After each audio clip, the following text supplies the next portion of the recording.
নমস্কার বন্ধুরা, আজ আমি মাটন ভুনা করেছি আলু দিয়ে। বরাবরই আমি আলু দিই, কেন আলু খেতে আমার ছেলে অনেক বেশি পছন্দ করে, তাই আমি আলু দিই। তাই রেসিপিটি শেয়ার করি। চলুন, মাংসটা ভালো করে ধুয়ে পরিষ্কার করে নিয়ে এর মাঝে পেঁয়াজ কুচি, জিরে বাটা দিয়েছি, আদা বাটা, রসুন বাটা, হলুদ গুঁড়ো,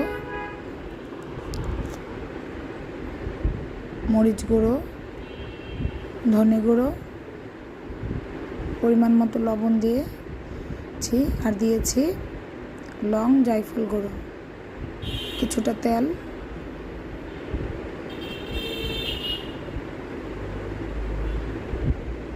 তারপর ভালো করে মাংসটা মেখে নিতে হবে।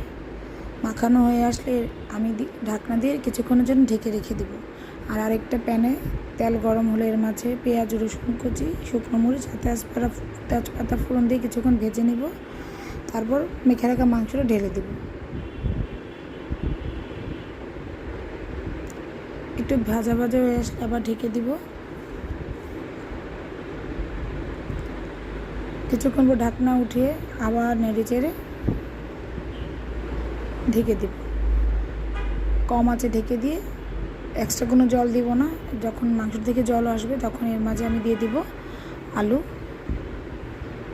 আলু দিয়ে কিছুক্ষণ নেড়ে চেড়ে আবার মাংসটা আমি ঢেকে দেব। মাংসটা প্রায় কষানো শেষ। এখন ঢাকনা উঠিয়ে ভাজা ভাজা হয়ে আসছে মাংসটা, তখন আমি দিয়ে দিব পরিমাণ মতো এখানে জল।